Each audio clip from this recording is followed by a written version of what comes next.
a new kind of weight loss drug that works in a completely new way that really does deliver radical weight loss. If you want a comparison point for how much this is going to change things, you've got to look at the invention of the smartphone. Right? That's how big the effect will be. We are very excited to welcome back Johann Hari. Now, we had him on the podcast a year ago, maybe a year and a half ago, but we were speaking at the time about attention and how it is something that we have so fundamentally lost. If you're not familiar with Johann's work, he is an incredible author. He's written Lost Connections, he has written Stolen Focus, and he has a brand new book that is coming out, which is called Magic Pill. Now, this is about something which I think has everyone's attention at the moment, and that is Ozempic.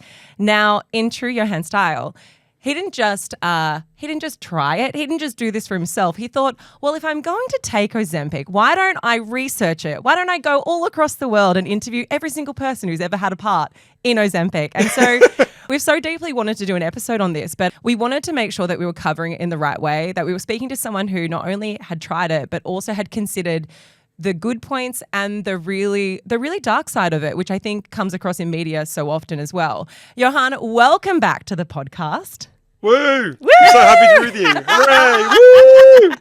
I'm gutted we're not doing this in your house like we did last time. I know. Well, yeah. I mean, even so, it's so good to have you back. Last time you were on here, you shared us an accidentally unfiltered story about the Dalai Lama calling you fat. Not anymore, that's for sure. Gonna send him an Ozempic pin. Where are you now, Your Holiness? Just send him your book. But I'd love to know if you have another accidentally unfiltered to share with us. Yeah, there's one that's been really haunting me, actually. I remember the exact moment it happened. It was Christmas Eve 2009 at 1 p.m. And I went to my local branch of KFC. I used to live in East London. And I went in and I said my standard order at the time, which is so disgusting I won't repeat it. And the guy behind the counter said to me, "Oh, Johann, I'm really glad you're here." And he went off behind where they fry the chicken and everything. And he came back with every member of staff who was working that day and a fucking massive Christmas card in which they'd written "to our best customer." And everyone who worked there had written like little personal messages for me. And one of the reasons my heart sank is I thought, this isn't the fried chicken shop I come to the most. Like, how can this be happening to me? It was a genuinely chilling moment. And I didn't go back there for about 3 months because I was so freaked out. And then I bumped into that guy in the street and he said, "Oh, you didn't come back. We assumed you must have had a heart attack." Oh, no. Like, what? This is not good. Why is this a character assassination? Okay, I just come here to have a chicken. Exactly. It was brutal. It was brutal. What I want to know, though, is what did you get from the chicken shop that you frequented the most often? What they do for you?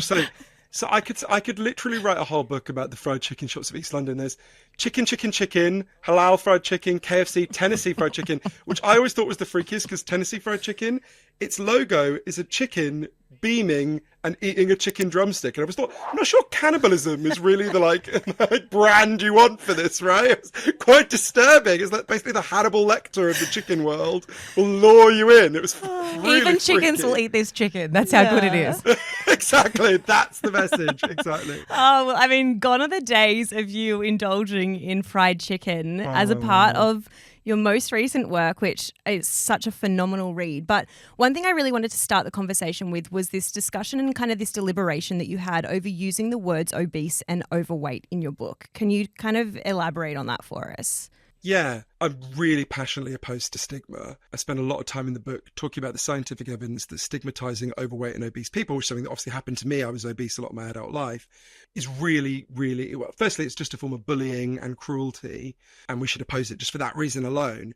But also, it is completely counterproductive. In fact, overweight and obese people are more likely to gain more weight if you stigmatize them. And there's a whole range of reasons. I go through 5 of them in the book. One of them is just simple. It makes you feel like shit and you want to comfort eat more.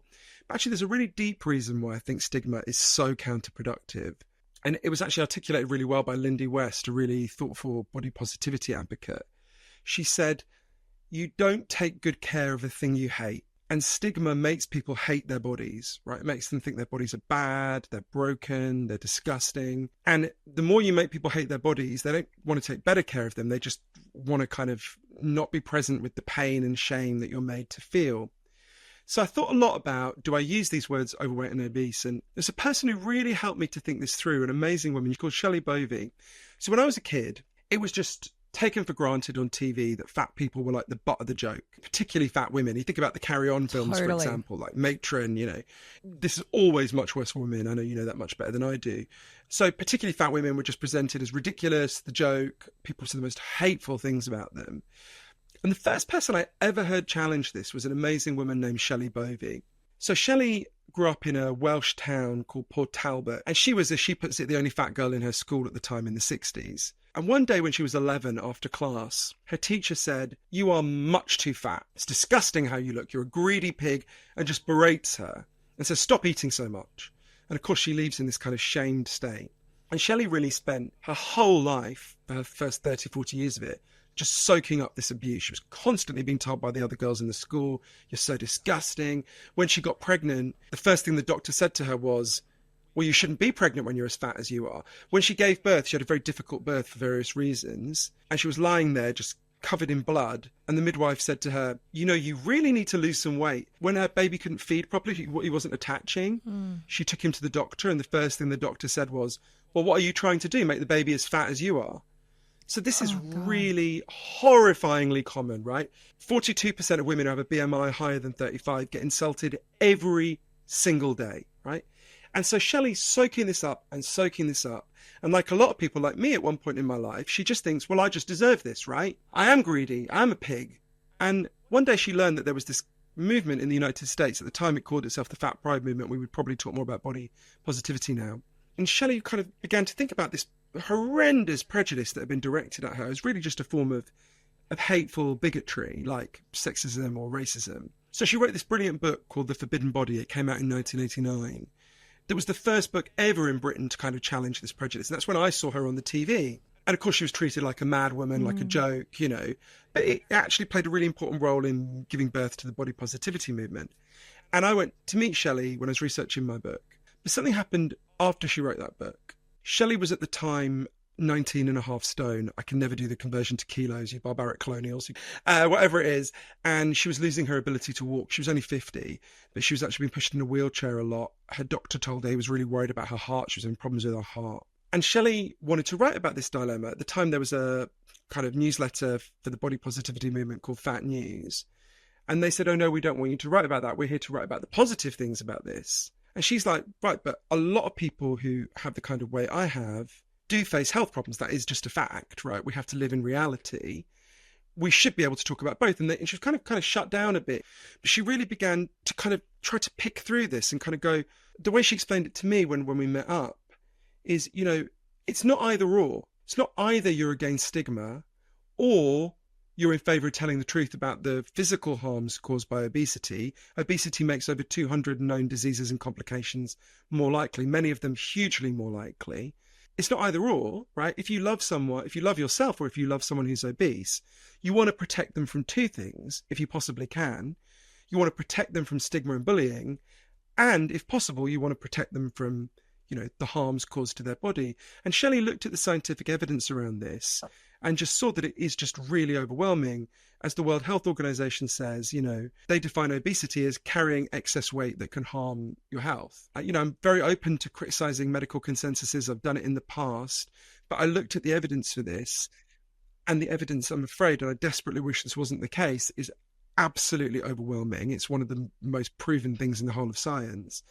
That obesity, on average, of course there are exceptions, but on average, obesity makes you much more likely to develop all sorts of serious health problems, as Shelley saw. So it really helped me the way Shelley talked about it. That is a real phenomenon, right? We don't remove stigma by not talking about the truth. We challenge the disgusting bits, the cruel bits, the bits that are not true, that it's a moral failing, that it's your fault, that there's something, wrong with you as a person. We challenge them, but we also have to hold on to reality and to the truth about the biology.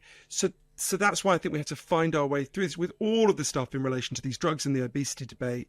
We need to always proceed with love and compassion, and we always need to be truthful to the complexity. And I think that's where the complexity lies there. Johanna, it's so interesting that you speak about this, and I'm so grateful for you to kind of preface this conversation with that as well, because we did an interview only last year, all around fat phobia. And my biggest question is can these two things exist at the same time? Can we have the body positivity space and also have room to talk about things like a quote unquote magic pill like Ozempic? Can those two things coexist at the same time? And I appreciate the way in which you describe how they almost have to exist at the same time. Can you talk us through a little bit around what it was that led you to want to do this yourself? Where were you at in your, not just your weight loss, but in your mindset around your weight? And what was it that made you go, okay, well, Ozempic's the thing that I'm going to try? I'll never forget the moment I learned about the existence of Ozempic. It was the winter of 2022, and it was that moment when the world was opening up again after, we'd all been locked away for so long. And I got invited to a party that was thrown by an Oscar-winning actor. I'm not saying that just to name drop. I'm slightly saying it's a name drop, but I'm also saying it's relevant to the story. And I remember I was in the Uber on the way there, and I suddenly felt like really self-conscious because I was quite fat at the start of the lockdown, and I gained quite a lot of weight during lockdown. And so I felt a little bit schlubby, And then I suddenly thought, oh, but everyone I know gained weight during lockdown, so this party is going to be really interesting. It's going to be fascinating to see all these Hollywood stars with a bit of like podge on them, right? And I arrived at the party and I went in, and it was really weird. It's not just that they hadn't gained weight. Everyone was markedly thinner. They were gaunt. And it wasn't just the actors, it was their kids, the agents, the writers, everyone that I'd known before COVID was just much thinner. I remember walking around the party and I bumped into a friend of mine on the dance floor at the edge of it. And I said to her, wow, it looks like everyone really did take up Pilates during lockdown. And she laughed at me just like you guys did, They were right? baking banana bread. And I must have done a kind of puzzled facial expression. And she said, right, well, it's not Pilates, right? And I had no idea what she was talking about.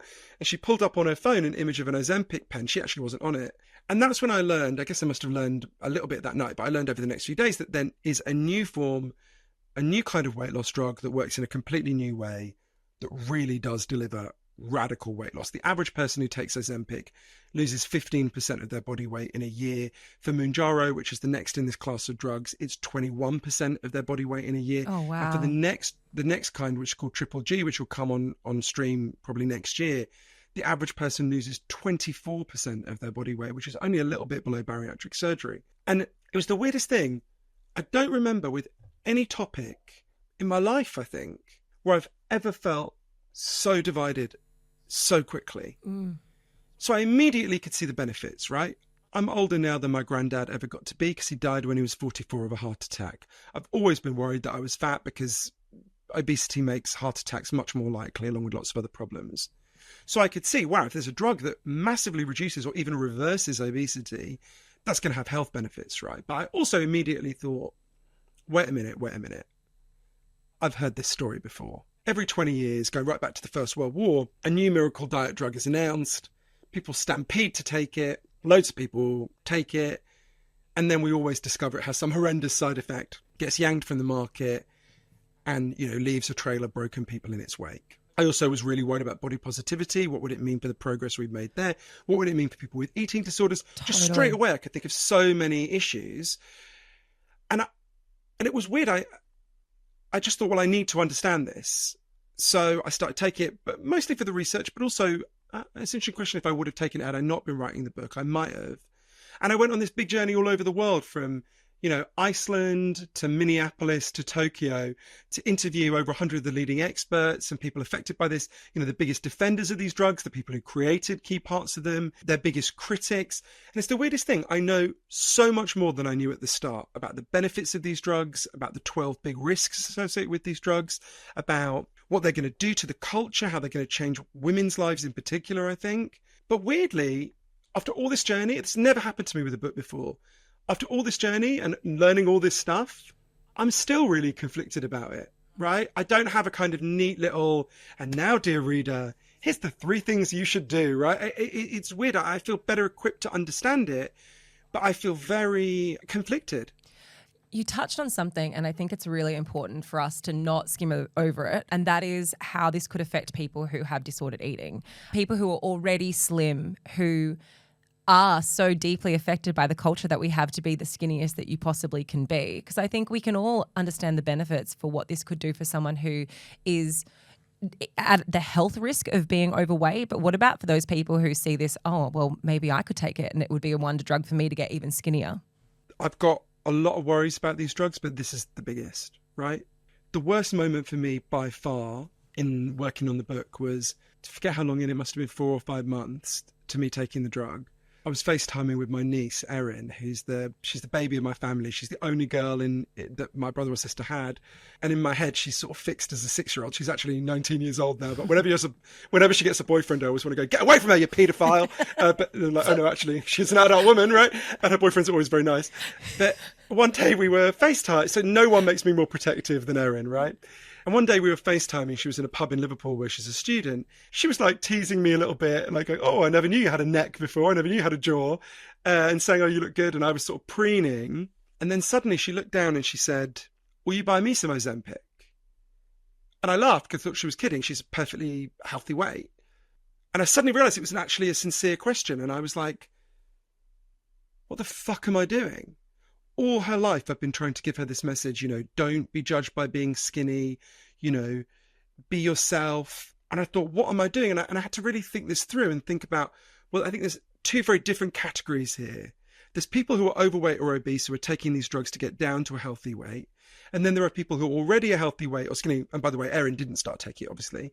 But people already a healthy weight or actually skinny who are taking it to be super skinny.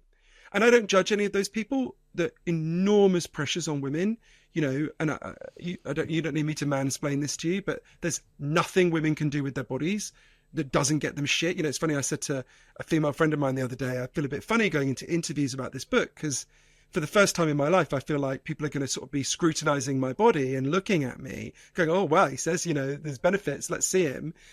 And she said, welcome to the life of all women, all the time, everywhere. Totally. And I was like, oh, yeah. Yeah. It was one of those moments where you kind of really become aware of your male privilege. So there's a concern for people who are already thin. I would urge them not to do it for several reasons. One is about risking their own health. So whenever you lose weight, a lot of weight, you lose muscle mass, which is the total amount of soft tissue in your body. It's really important for you to just like be able to climb the stairs or get out of a chair or move, right? And you naturally lose muscle mass from when you're 30 onwards. You shed quite a lot every year. So if you're going into the aging process with already a low level of muscle mass, you'll probably be okay when you're in your 40s and 50s, but you're really building up a time bomb for as you age. So if you have low muscle mass when you're older, you're much less likely to be able to just do anything, to be able to get out of a chair, climb the stairs. You're at great risk of a condition called sarcopenia, which means poverty of the flesh. You're much more at risk of falling over, which is the single biggest accidental cause of death in older people. You're just really building up a potential nightmare for yourself. And we don't have to speculate about what happens when people with eating disorders get hold of diet drugs, because we've been here before. So in the early 1990s, there was a popular diet drug in the United States, an amphetamine-based diet drug, so it worked differently to these ones.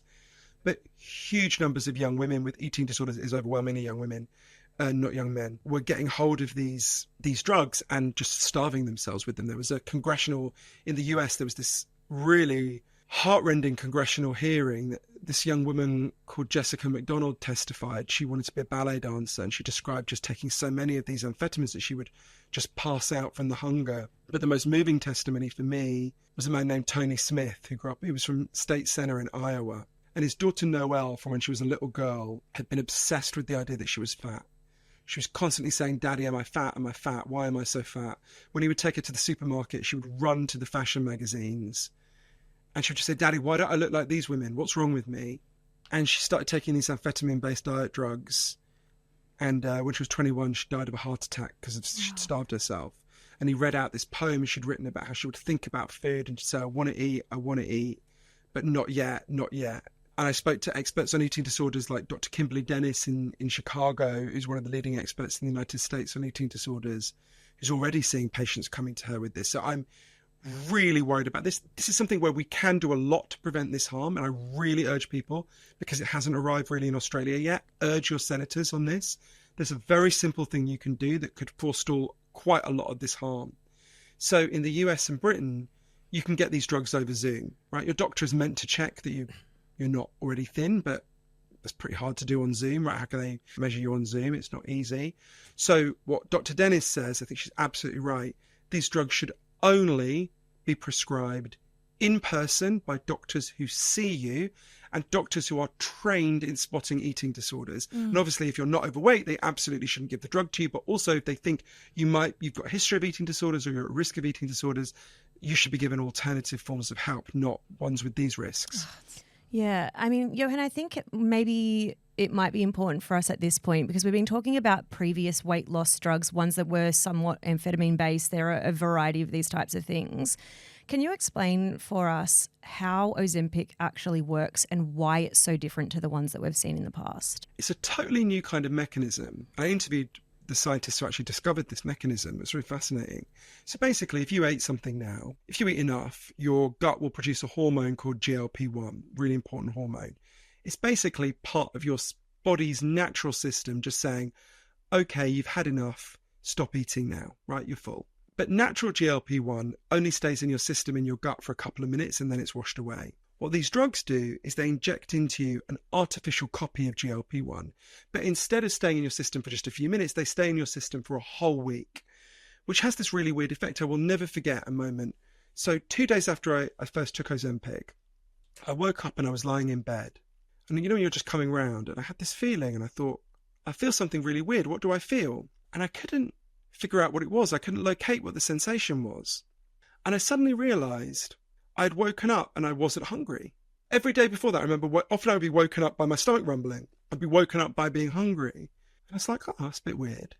And I went to, there's a cafe up the road that I used to go to every morning. I would get a huge brown roll with lots of chicken and lots of mayo in it. And I ordered it from Tatiana, the lovely Brazilian woman who runs the cafe. And she brought it over and I had like 3 or 4 mouthfuls. And I was just full, right? I now know it was that effect, right? The drug basically makes you really close to full a lot of the time, so you feel very full very quickly. And I just didn't want to eat anymore. When I left the cafe, Tatiana literally yelled after me, "Are you okay?" Right? Because like, why have you left the food? And for lunch that day, there was a Turkish restaurant next to my office that I used to go to, and I ordered the same thing every day, pretty much, a Mediterranean lamb. And again, I had like a few mouthfuls, and I just didn't want any more. It was the weirdest feeling. It was like kind of shutters had come down on my appetite. It was a very strange sensation. Did it change the things that you wanted to eat as well? Like you say you went and you were still ordering the same types of food, but over time did it change not just your appetite but your food aversions, I guess? So it's a really complicated question, this, and I think I was a bit unusual. So I know I was unusual because I've spoken to lots of people. So one of the most common things that people report as a drawback from these drugs is that it ruins their pleasure in food, that they just don't get very much pleasure from food anymore. So, for example, there's a brilliant food critic in Britain called Jay Rayner, and he started taking Ozempic, and he describes like he would go to the best Michelin-starred restaurants in Paris, and it'd just do nothing for him, which for him was like a nightmare, right, as you can imagine. Weirdly, it had the opposite effect on me, but I'm sure I'm unusual. So I really began to realise this. I went for dinner one night with a friend of mine a while into taking the drug, and she said, it's always been a bit weird eating with you. She's one of my oldest friends, because you eat so much, so quickly, but you never seem to enjoy the food. You don't taste it, you don't savour it, you just kind of cram it in. And I think I grew up in a very crazy and violent family where there was a lot of addiction. Looking back, I realise one of the ways I coped with that was by stuffing myself with food. It was, you know, when you're a kid like that, you don't have that much control, but you can sort of cram food in. And stuffing is a very particular kind of eating. It's where you eat beyond the point of being full. We'll do it sometimes, like Christmas Day or whatever, where you feel a kind of pressure upwards on your esophagus and outwards on your stomach. You can't eat like that when you're on Ozempic. You would just vomit. You wouldn't be able to do it. Which had had some bad effects on me, losing that kind of soothing. But one of the positive effects is I really had to slow down my eating.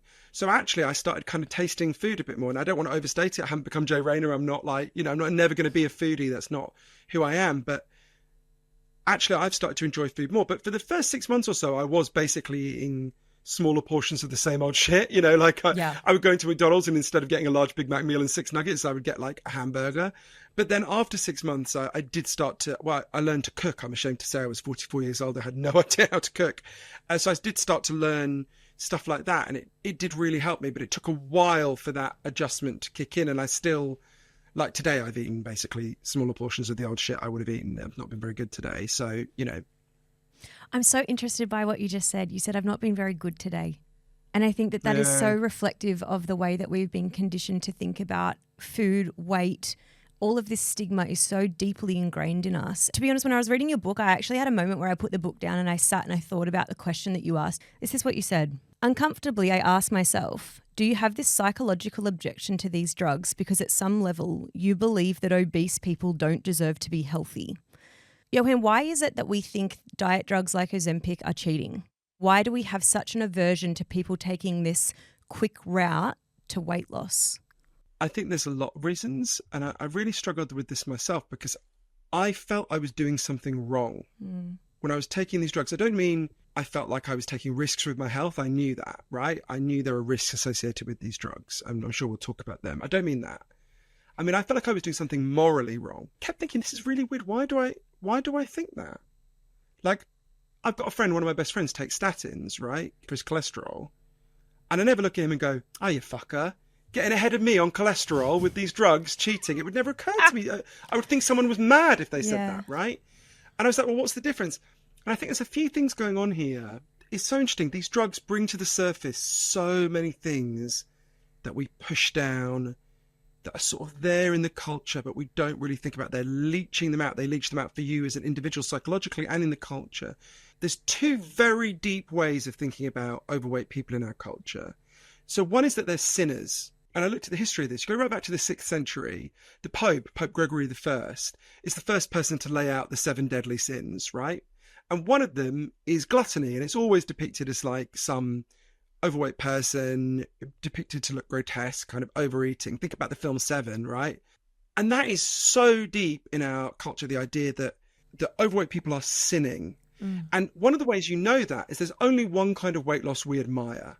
And that's one that follows the pattern of how sinners get to be redeemed in like old Christian theology, right? Think about that disgusting American game show, The Biggest Loser. So for people who haven't seen it, it's where you get people who are very severely overweight and very unwell, and they get them to compete to be the biggest loser by going through these horrific, grueling exercise regimes and literally starving themselves. We had 9 seasons of it here in Australia. Yeah, it was massive. Yeah. Another reason to be proud along with Tony Abbott. You think about that game show, what is that? That's the classic pattern. You're a sinner, you've got to go to hell, and then we'll let you come back. And it's like, oh, now you've been punished, we'll forgive you, right? So it's why we like to hear stories of suffering. The more painful a diet is, the more we admire it, right? But with these drugs, there's no suffering, right? It's that you go from being a sinner to, a sinner, I'm putting that in inverted commas, obviously. You just inject yourself in the leg once a week and you get to be like everyone else. It's like you've offended against God, against the natural order, right? But I also think there's another thing that's going on. Loads of people, particularly women, because of the horrendous pressures that are put on them that you know much better than me, loads of women are making painful sacrifices every day to be thin. We live in a culture that pushes us to be obese. I can talk about why. And it's really hard to keep weight off. And so a lot of women are experiencing pain every day to not be fat. And so we picture ourselves as in a race, right? I'm in this race against you. I'm imposing suffering on myself. You're imposing suffering on yourself. And we compete to be thinner. And in that contest, that's why I'm not angry with my friend who takes statins, right? We're not in a race to have better cholesterol, but we are in a race to be thin. So in that situation, I look like Lance Armstrong. It's like, how other cyclists must think about Lance Armstrong. Well, I put in all this effort, and you fucker, you just inject yourself once a week, and you get all the benefits I get without any of the effort. I can see why it brings out this anger, but I think the way we need to reframe that is once you bring those ideas to the surface, you can begin to say, okay, well, is this how we want to think about obesity, right? I would hope we've moved on from the ideas of a 6th century Pope. We're not sinners. We don't think that way about being gay, for example, anymore, right? But also in a deeper way, I think we are in a race, we are in a contest, but it's not you against me, with each of us competing to suffer. The race we're against is the forces in the society that are making us obese, which are the processed food industry. We are in a race to protect ourselves and our children against that. But when you reframe it as it's not us against each other, like rats in a sack tearing at each other, and when you lose weight, I'll try to tear you down, and when I lose weight, I'll try to tear you, we'll try and tear each other down. It's more all of us together against these forces that are undermining our health. when you speak about this idea that we're also in a fight against the fast food industries, and you say that, you know, everybody is working towards keeping weight off in a society that is fundamentally built to do the opposite. Can you talk us a little bit through why that's the case? So I found this really fascinating when I started investigating this, because for a long time I thought I was looking at two different subjects. I wanted to understand why obesity massively exploded in my lifetime. So I was born in 1979. The year I was born, 6% of British people were obese. It's now 27%. Australia has had a comparable explosion. Has the benchmark, like the defining benchmark for obesity changed at all? Same definition. Okay, right. Same definition. Exactly. No, it's a very important question.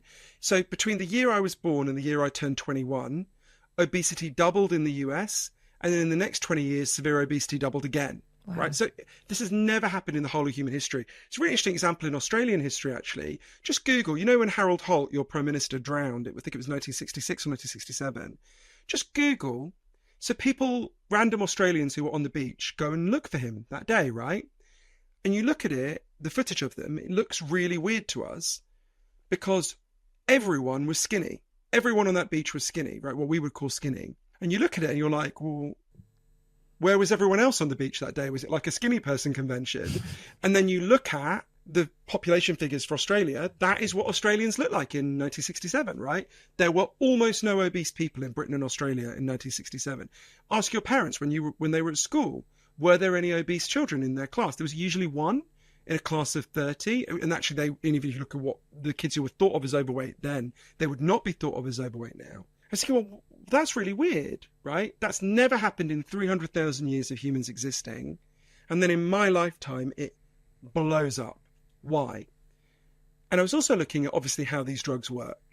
And for a while I thought, oh, they're separate stories, but they'll join up at the end because the obesity means we want the drugs. But actually, the answer to these two mysteries, why we got obese and how these drugs work, is densely interconnected. And it comes down to a word we don't use that often in English. It's satiety. Satiety is the feeling of having had enough. And we all know the feeling of satiety. I didn't actually know it from food until I took these drugs, but I did know it. You think about sex, for example, like after you've had really good sex and you're lying there, even if Keanu Reeves walked into the room, you'd be like, sorry, Keanu, I'm sated, right? I mean, to be fair, just in case Keanu listens to your podcast. I never will be. But like I'll make exceptions. That's not a good example. But you see the point I make, right? We've all had the feeling of being sated in some way in our lives, right? And what we know is obesity explodes everywhere where one change happens. It's not where people become weak-willed or they become greedy or all the other stigmatizing things we say. It's where one change happens. It's where people move from mostly eating fresh food, whole foods that they prepare on the day, to mostly eating processed and ultra-processed foods, which are constructed out of chemicals in factories in a process that isn't even called cooking, it's called manufacturing food, right? Wherever people make that change, obesity blows up in the aftermath. That's it. It's by far the biggest factor. And what we know is processed and ultra-processed food profoundly undermines your satiety, your feeling that you've had enough. And there's an experiment that really helped me to understand this. It's a really simple experiment. There's a brilliant scientist called Paul Kenny. He's the head of neuroscience at Mount Sinai in New York. Great guy. And he grew up in Ireland, in Dublin. And when he was in his 20s, he moved to San Diego to, I think to do his PhD. And he quickly clocked that Americans do not eat like Irish people did at the time, right? They eat much more processed food, much more sugary and salty food. And like a good immigrant, he assimilated, and within a year, he gained like 30 pounds. And he was like, he started to feel like this different kind of food that he was eating wasn't just changing his body, it was changing his brain, it was changing what he wanted. So he designed an experiment to figure out what it does to us. It's a very simple experiment. I've nicknamed it Cheesecake Park. That's not the official title. He got a load of rats and he raised them in a cage. And for ages, all they had to eat was the kind of healthy whole foods that rats evolved to eat over thousands of years. And they had loads of that food. But when that was all they had, they would eat it when they were hungry and then they would stop.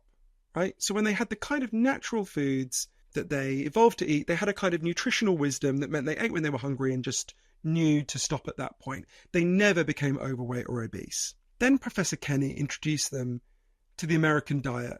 He fried up some bacon, he bought some Snickers bars, and crucially, he bought a shitload of cheesecake. And when he put it in the cage, they still had the healthy food, but the rats went crazy for the American diet.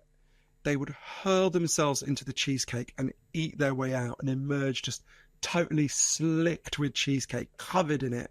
They would just eat and eat and eat. That natural nutritional wisdom that they had when they had the kind of food they evolved to eat vanished. As Professor Kenny put it to me, within a few days they were different animals. And within a very short period of time they were all actually quite seriously obese. Then Professor Kenny varied the experiment in a way that feels very cruel to me as a former junk food addict. He took away all the American food and he left them with nothing but the healthy food they had for the first part of their lives. And he was sure he knew what would happen.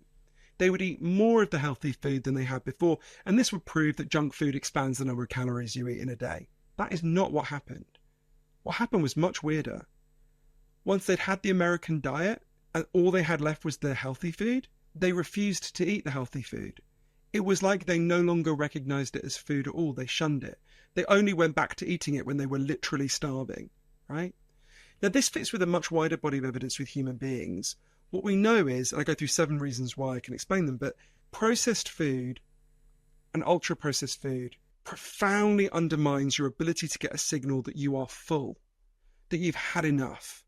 And what these drugs do is they give you back that feeling of satiety, right? The way one of the scientists who developed them described it to me is they give you satiety hormones. But when you hear that, what you realize is how weird a situation we're in. One of the professors, Professor Michael Lowe, put it to me, these drugs are an artificial solution to an artificial problem, right? Processed and ultra-processed food undermine our satiety, and these drugs give us back our satiety. But countries that never moved to processed food, like Japan, where I spent a load of time, they don't have any demand for these drugs because they didn't have any obesity because they didn't get screwed up in the first place, right? There's almost no market for Ozempic in Japan. So you realize how weird this situation we're in really is. Yeah, and it makes me question something that I know is written about a lot in the media, and that is that once you start taking drugs like this, you then have to be on them forever because of exactly what you're talking about, this kind of satiation feeling. Is that the case from the researchers that you spoke to, and has that been the case for you? So what we know is that most people who stop taking the drugs regain the weight quite quickly. We need more studies on this. The only ones we have up to now are funded by the drug companies who obviously have a vested interest in you taking it forever because then you have to keep buying it from them. I do know some people who took these drugs, used it to interrupt their food patterns and eating patterns, and have now stopped and are staying at a lower weight. In the research we have at the moment, they seem to be quite a small minority. It's not nobody. We'll know more in the coming years. But for me, I have not tried stopping them. And it's for one key reason. I know we're going to talk a lot about the risks, and there's a lot of risks I'm really worried about. I also want to talk about the benefits. And the evidence about the benefits is really striking. And actually, I think one of the best ways to start to see it is to look at a different area of science. So people have only been taking these drugs for obesity for a couple of years now. Diabetics have been taking them for longer. So actually, I think the best evidence we have is to look at something different. So up to now, it's been extremely hard to lose a lot of weight and keep it off. And the best way of doing it, best in inverted commas, the most reliable way of doing it, has been bariatric surgery, things like stomach stapling, right? Now, bariatric surgery is horrific. It's a really grueling form of surgery. 1 in 1,000 people die in the operation. It's no joke, right? But what we know is, and bear in mind, obviously, people who go through that operation are severely obese, otherwise they wouldn't get it. They wouldn't be allowed to do it. But you've also got to get your weight down to a certain point in order to have it in the first place. Some people are not even suitable for it because they're too overweight.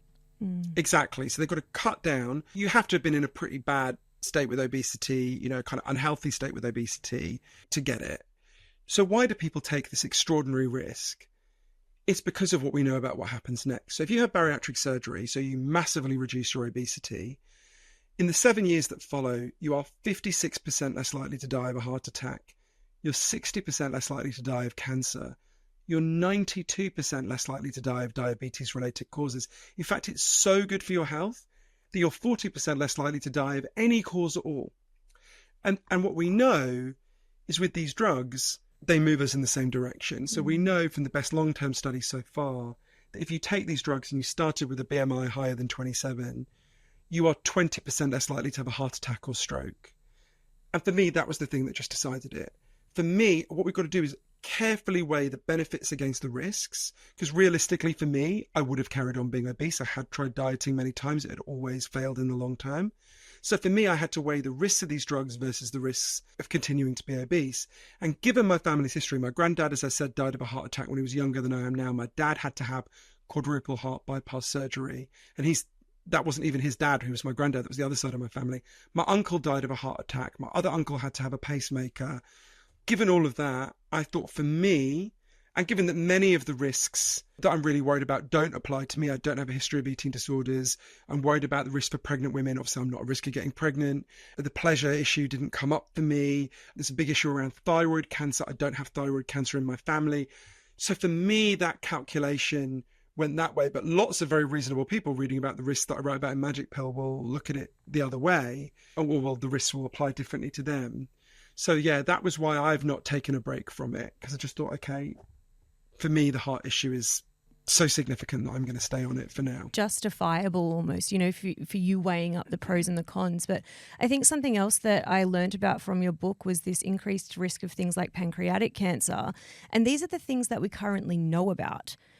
Can you elaborate on what scientists are saying? And as you previously mentioned, it's a biased view because a lot of the scientists were involved in the development of these drugs. And so they're not going to come out and be like, oh, well, actually, we've found something that's going to derail this $1 trillion thing that we've just created. But also they would have a pretty fair understanding of what risks are involved, since people who are diabetic have been taking this drug for a very long time. It's not that the drug itself is not new, it's just the application of it that's new. The amounts that people are taking have changed, but also, like you wrote about in your book, Johann, there have been drugs on the market previously and we haven't known the effects of those things until 60 years later. What's coming out of the science at the moment?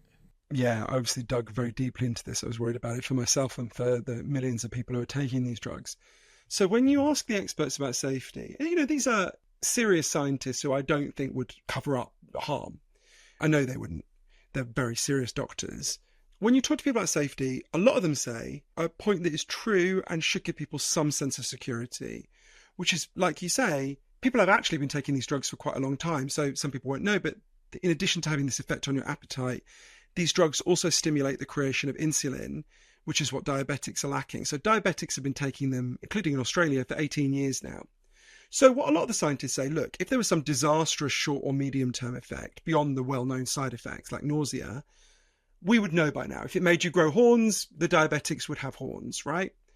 But some other scientists said, okay, if that's our reason to feel secure about this, let's actually dig into the evidence from the diabetics. So, for example, there's a guy called Professor Jean-Luc Fahy, who's a professor at the University Hospital in Montpellier. So he was asked by the French Medicines Agency to investigate these drugs to see their safety for the French market. And he looked at him and his team looked at a lot of the clinical evidence and preclinical evidence, which means animal studies. And one thing really caught his eye. If you give these drugs to rats, they are much more likely to get thyroid cancer. So what him and his colleagues did is they have very good medical databases in France because you basically can't opt out of them. It's extremely hard. So what they did is they looked at a few thousand diabetics who'd taken these drugs between, I think it was 2006 and 2012, and they compared them to a very similar group of diabetics who had not been taking these drugs to see, well, were there different outcomes in thyroid cancer. And what they calculated is quite startling. So if he's right, and other scientists dispute this, these drugs increase your thyroid cancer risk by between 50 to 75%. Now, at first you hear that, you're like, what the fuck? But it's important to understand what that doesn't mean, as he explained to me. It doesn't mean if you take these drugs, you have a 50 to 75% chance of getting thyroid cancer. If that was the case, we'd be burning them in bonfires all over the world. What it means is, whatever your thyroid cancer risk was at the start, if he's right, you are 50 to 75% more likely to get it. Now, as he points out, thyroid cancer is relatively rare. 1.2% of people get it in their lives. 84% of people who get it survive. Nonetheless, it's a pretty big increase in a small risk. Now, against that, and this gives you a sense of the complexity and how you have to weigh this, against that, some scientists said to me, well, if he's right, even if he's right, you've got to weigh that risk against the cancer risk that just comes from being obese, which was one of the facts that most took me aback. As Cancer Research UK, the main British group, explained, if you carry excess weight in your body, that fat isn't inert. It doesn't just sit there doing nothing. It sends signals through your body. And one of the signals it sends is for your cells to divide more rapidly, which can cause cancer. It's why obesity is one of the biggest causes of cancer in both Britain and Australia. I'm really conscious. I'm thinking about something you asked me before. It's playing on my mind. Because we have this, it's such, one of the really difficult things in talking about this is when I said I haven't been good today and you picked up on it quite rightly. There's good in the sense of good for my health, right? And then there's good in the sense of morally good and, like shaming myself. And it's really hard to disentangle those two things when you've got all these millennia of fat shaming. And one of the really terrible things about stigma, there are so many bad things about it, but one of them is it actually makes us harder to hear. It makes it much harder for us to hear well-intentioned medical advice, right? If you're constantly soaking up insults, it makes it harder when you do actually need to hear a difficult truth, like cancer increases the risk of obesity. I also think it's because it's the first thing that trolls use as their kind of backing mechanism. It's like, well, being fat is bad for you and here's how it's bad for you. So it's intertwined. This medical advice that is given by non-medical professionals has been a weapon that people have used to be fat phobic for a really long time. So I can understand why there's such a complexity with receiving kind medical advice, because it's the same speech. It's just delivered with a different intention. That's such a good way of putting it. I wish I put it that way in the book. You've put it better than I did. But you're so right, because it's that thing about, they call it concern trolling. Oh, babe, I'm just worried about your health. That's why I don't want you to be this jabber-like pig and all the insulting word. You see how that I think that's literally something that was, it's lodged in my memory, something someone said to me years ago, literally that phrase. So yeah, if you're soaking up concern trolling, then even loving concern can sound like concern trolling, right? It's another reason why we need to oppose stigma, because it really fucks us over on so many levels. The big debate at the moment, which I'm not sure if it's the same in the UK, because Australia is a little bit behind in the way it's being prescribed, but a lot of the stigma and a lot of the debate against Ozempic has been how it's taking medication away from diabetics, and how it's unconscionable that, people who are obese would be able to get something that is absolutely necessary to the health and well-being of diabetic people. Do you think that there is a fair debate in this, or do you think that that is just more fat phobia wrapped up in the hysteria of it, and people are able to then weaponize this as a way of being like, well, these people shouldn't be allowed to have the drug in the first place? I think it is such an important question. I think it's a bit like the concern trolling. There's a legitimate concern here, and a lot of people are using it to concern troll and, kind of give their stigma a kind of fake moral exterior. So I think, to pull back, basically what's happened is every person who takes these drugs becomes a walking advertisement for these drugs. Everyone goes, wow, Bob's lost a load of weight. What do you mean? Bob's kidney problems have gone away. Wow. What did you do, Bob? Oh, I took Ozempic. So part of the issue is the drug companies are ramping up manufacturing of these drugs the whole time, but they're rushing to meet a finish line that gets further and further away, because everyone who uses it inspires other people to use it, who inspire other people to use it. I mean, we're at the point where 47% of Americans say they want to take these drugs, right? Wow. So in that rush, what we should have done is we should have done what we did in Australia and Britain with the COVID vaccine. We should have said, okay, this is a thing that's really important to lots of people's health. We've got a limited supply. We need to ration it based on medical need. And if we had done that, absolutely diabetics would have been at the front of the line, right? Also, pretty close to the front of the line would have been people like, for example, a guy called Jeff Parker, who I interviewed. He's a 66-year-old retired lighting engineer in San Francisco. He was very severely overweight, and it was very painful for him to walk. His knees were getting really screwed up, and he had kidney problems, liver problems, heart problems, and he had gout. And he was swallowing fistfuls of pills every day. And his friend Mel gave him some Mounjaro, which is one of these drugs. And he lost an enormous amount of weight. His doctor cut back almost all his pills. Now he walks his dog over the Golden Gate Bridge every day. And he said to me, I feel like I'm going to enjoy my retirement now. So Jeff would have been pretty near the front. I mean, you would have had the diabetics at the absolute front, but Jeff would have been near the front. You would have had someone like me around the middle, because of my family. I wasn't hugely overweight. I had a BMI of 30. So, I would have been around the middle, and you would have had, I won't name the Hollywood stars we all know are taking these drugs, but, they would have been at the very end of their line, right? Not all of them. Some of them were very overweight, but, the ones who weren't. The people at that party that I went to would have been at the back of the line, right? We didn't do that. We have a, capitalist free-for-all. And in that capitalist free-for-all, which we should not have done, some people who had greater need are not getting it. So I interviewed a guy called Zami Jalil, who's a musician here in Britain. who's diabetic. He couldn't get it. And I was really ashamed when I interviewed him because I thought, well, I've got a load in my fridge, right? And his need was greater than mine, and I didn't give it to him. And I felt ashamed of that. I really understand why Zami is really pissed off with people like me. I would be if I was him as well. Now, I'd rather he was angry with the system, but he can make the perfect reasonable point. Well, given that system isn't in place, we didn't ration it. If people like you hadn't done what you've done, then I would still have my Ozempic, right? And he's not wrong. So I think there's a real, I chose to prioritize my own health in this chaotic system, but he's not wrong that his need is greater than mine. He's definitely right about that. So I think there's a complicated thing going on there. Again, I always try to drive people more towards thinking, well, how do we solve this systemically rather than how do we just tear each other down and scream abuse at each other? But I don't want to delegitimize the anger someone like Zami feels because he's right to feel angry. I also do think it's important because this was the number one question I asked a friend of mine who's an endocrinologist. And I said, are people taking these drugs away? And for people listening, I'm putting that in quotation marks, from diabetic people. You know, are they taking away something that they need? And she said, it's complex. There are other options for people with diabetes. There are quite a lot of options, and there have been for a long time. Whether they've developed a resistance or a sensitivity to a certain medication, and that's why they've needed to go onto this, that could be the case. So I feel as though it's complex talking about this because I battle with the idea that there haven't been many options for people who are overweight to severely increase the enjoyment that they get out of life and the ability that they can have to experience pleasure by not having these health complications. Because the options up until this point for people who, you know, need, again in quotation marks, to lose weight have been so limited. And so I have a bit of a compassion for people who are feeling really guilty about wanting to reduce that within themselves by taking these drugs and feeling as though they're taking away the ability for someone else to regulate their blood sugar levels. You know, I think that these things, like you've said multiple times, Johann, they're so deeply complex and they're intertwined with stigma and they're intertwined with who needs this the most, because what is a need? But I think it goes further than that because, I mean, on one hand, like a diabetic does need medication for to live.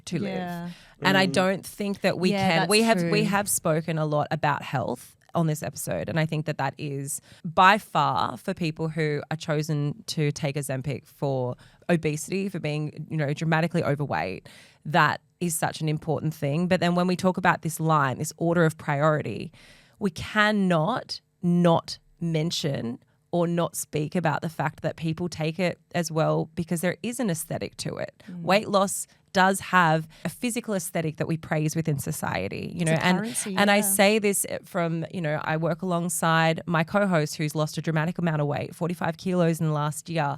And every day people tell him how incredible he looks. And the flip side of that is every day that he was big, he never got told how incredible he looks. And so it's how we reaffirm that. Do you for yourself think, as much as so much of this was loaded in health, do you think there is a physical part of this? Do you think there is an aesthetic? Do you think there is a vanity part that you have received or that you feel people treat you differently now that you've lost a lot of weight? Yeah, one of the most difficult moments for me in working on the book was a moment with a friend of mine who I call Lara in the book. That's not her real name. It's really strange. So, as you know, from what I was talking before, and I'm sure you can tell, so I do a lot of research, and one of the ways I process what I'm reading and the people I'm interviewing is I talk to my friends about it the whole time, right? And I'm very lucky that I have friends who are interested in the kind of things I'm interested in. So I'm constantly, you know, all the way through working on a book, I'm like, wow, you won't believe what I learned today.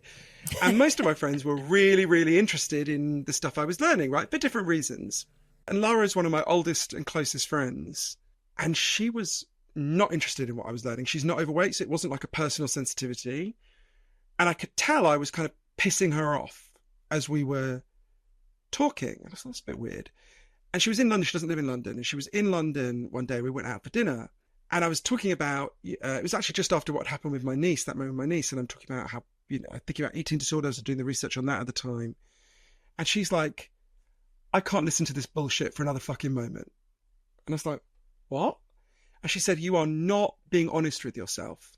And I was really taken aback. And I said, what do you mean? She said, you're constantly talking to me about the risk-benefit analysis and all these things, that's not why you're doing this, right? You've got to level with yourself. She said, all the time I've known you, and she's known me since I was 17, you've never been happy with how you looked. I've always thought you looked fine.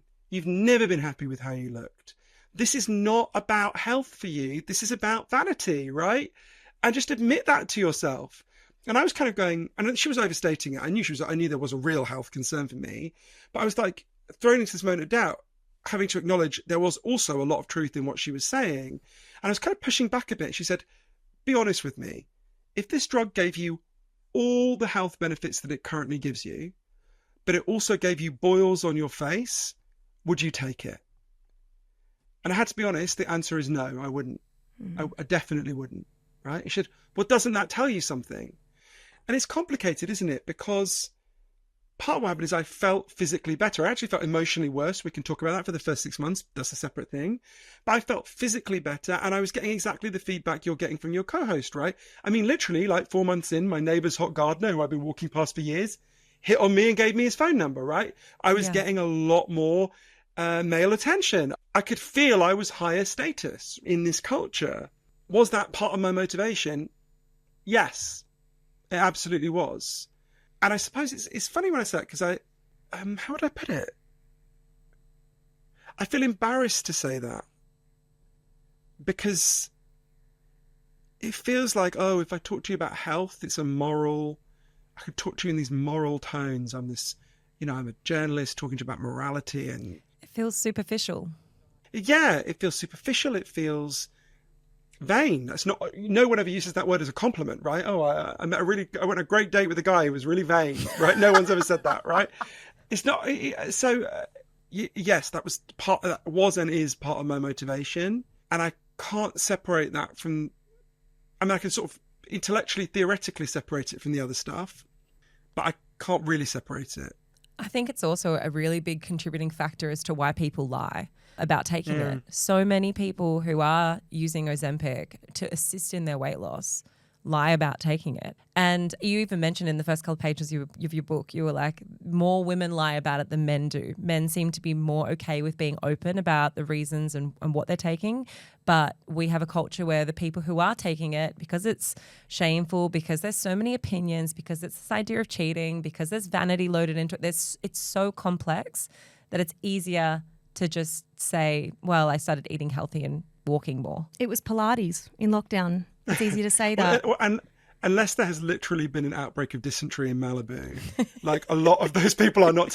But I totally get it. It relates to. I wonder what you thought about this. I was speaking to one of my editors the other day, and I mean, it's like a weird position, right? Ozempic is one of the biggest news stories in the world, and my book is the first book about it, and there are no rivals on the horizon. We're all finding it really weird. Like, why are there no? Where I thought there would be like 5 competitor books by this point, and one of my editors said to me, it's because a woman would be crucified if she wrote this book.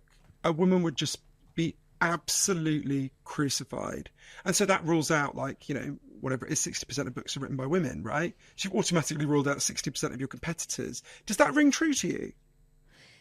Yeah, it does. And I think it actually goes full circle back to what you spoke about a long time ago. And I even think that this could be what's going on in your own head. We have been conditioned to think that the only way we value weight loss is through suffering. Yeah, it delegitimizes it. Exactly. It takes away the legitimacy of it, and it takes away this idea of redemption back to a point that we deem you, a higher status person, as you mentioned, Johann. The number one thing that I really sat and thought about throughout the entire time I was reading your book is that we could try to have a conversation about Ozempic from a health benefit or from a psychological point of view. But you can't without the other, because we are so deeply intertwined with the way that we value weight loss, and how we feel about our bodies. And it's not just external. It's not just from the food industry. It's so deep that it's internal as well. It's so deep that even children, like little children, pick up on it. Like my little girl, she's 4 years old, and we don't talk about weight. Weight's not something that we have to, and I don't say this to be like, we don't have to worry about it. Like we're a slim household. And so weight is not something that we ever really have to focus on in our house. But she was standing in the mirror the other day and she was like, I look fat in this. And she had a dress on that had a big frill. She's 4 years old. And I was like, when have you ever even heard people use the word fat? Like, why is that something that you know exists? But it's so ingrained in so many parts of what we speak about that they pick it up at daycare or in their friends or, you know, around maybe an auntie or an uncle or someone else who's just said, oh, I feel fat, or it starts as soon as they're born. So more 3-year-old children know what the McDonald's M means than know their own last name. Wow. So they're simultaneously getting the signal, it's bad to be fat, and you don't feel good. Good news, there's a Happy Meal waiting for you, right? So it's the worst possible combination. They're living in what's called an obesogenic environment that's pushing them to be fat. In fact, the explosion in childhood obesity is absolutely, when you look at the graphs, it's breathtaking. And they're being told that it makes them disgusting, and then all these stigmatizing things which actually make the problem worse and make them more likely to become obese and make them more likely to hate their own bodies. So it's a really bad combo. Johann, I will let you go eventually. No, we absolutely love you. One last question for you. I think when I initially heard about, the shortages of this and how it was kind of wanting to be preferenced, but that's not possible because we live in a capitalist society where people can be greedy. The question I had was, why don't they just make more? Why don't they just make more of this? If there's more of a need, get in the lab, cook up a few more batches, dispense it. Why is that not possible to be done? And how does copyright come into this? Yes, there's two bits of that. So there's Novo Nordisk and Eli Lilly, who are the companies that own the patents on these drugs, are scaling up as fast as they can because obviously, they have an inherent incentive to do that. Novo Nordisk is now the most profitable company in the whole of Europe. They're from Denmark. The entire Danish economy has had a massive boost just from Ozempic, like a staggering economic boost. And there's all these crazy, if you look at the figures on this, how much it's blowing up and how fascinating and unpredictable the effects are. Barclays Bank commissioned a very sober-minded financial analyst called Emily Field to go away and look into the implications of these drugs for their future financial investments. And she came back and said, if you want a comparison point for how much this is going to change things, you've got to look at the invention of the smartphone, right? That's how big the effect will be. Even just crazy things like this, but just been a financial report showing that the American airlines are going to have to spend much less on jet fuel for quite soon because it takes much less jet fuel to fly a much thinner population. It's wild. So why aren't they just scaling it up massively? They are scaling up as fast as they can, but there are just logistical challenges. You have to have physical factories. You have to establish them. Quality control. I have a lot of criticisms of these companies and concerns about them, as well as some praise for them, but I think they are doing it as fast as they reasonably can without compromising safety.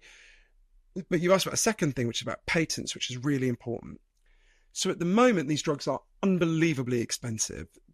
When I buy them in Vegas, it's $1,200 a month. Here in Britain, because I spend a lot of time in Las Vegas, but here in Britain, when I get it here, it's about £250 a month.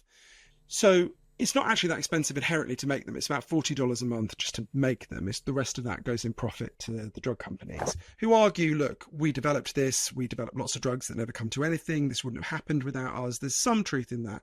I would say you don't have to make quite this much money, right? You'd have to be the richest people in the world. So what a lot of places are doing is making compounded versions of the drugs, basically generics, the equivalent of a knockoff Louis Vuitton bag. There are dangers to that. Obviously, process is not supervised. That you had some instances, I think Four Corners just did an investigation in Australia of people who were selling stuff they claimed was Ozempic. It wasn't Ozempic at all. In Austria, not that long ago, there were a load of people who thought they bought Ozempic and ended up going into comas because they'd got a completely different drug. So there's inherent risks with that. The shortage is going to continue for the foreseeable future because every time they meet the new benchmark, more people want it, more people want it, more people want it. It's funny. The book is called Magic Pill because there's 3 ways in which this could be magic, right? The first way is the most obvious. It could just solve the problem, right? And there are days when it feels like that. My whole life I've overeaten, and now I inject myself once a week in the leg and I eat drastically less and I've lost 3 stone. There are days it just feels like magic. The second way in which it could be magic is much more disturbing. It could be a magic trick, right? It could be like the magician who shows you a card trick while he's picking your pocket. It could be that the 12 big drawbacks to these drugs and risks that I describe in the book, are actually going to outweigh the benefit and screw us over. That is a real possibility. But the third scenario, I think, is one that's relevant to this question, and actually I think the most likely scenario. If you think about most of the stories of magic that we grew up with, think about Aladdin, right? You find the lamp, rub it, the genie grants your wish, and your wish comes true, but never quite in the way that you expected, right? You never quite it's always some unpredictable element. You think about Fantasia, you unleash the magic and then the magic runs away from you. I think that's what we're seeing now, right? The magic is running away from us. It's having unpredictable effects. But what we know is by 2032, Ozempic will be out of patent, at which point anyone can manufacture it for $40 a month. By then it'll be pills. The pills are already available. By then people won't be injecting themselves. They'll be taking it as pills. At the point at which you've got a pill that's a little bit more than $1 a day, that's giving you 20% body weight loss. I mean, most of the scientists I spoke to, their anticipation was that conservatively 30% of people will be taking it, assuming we don't discover some horrendous side effect between now and then. So you can see how explosive that'll be and how important it is that we really pause and think about this now. If we had been talking on the day that Steve Jobs unveiled the iPhone in 2007, we would not have been able to game out, TikTok and Uber Eats and Donald Trump and all these things that have transformed our lives. This is going to transform our lives. It's coming for us. There are lots of people listening who are going to think, well, I never want to take these drugs. And a lot of them will be making absolutely the right decision for them. But even if you're not interested, it's going to transform the culture around you, particularly for women, particularly for girls, in some ways that are positive, in some ways that are really negative.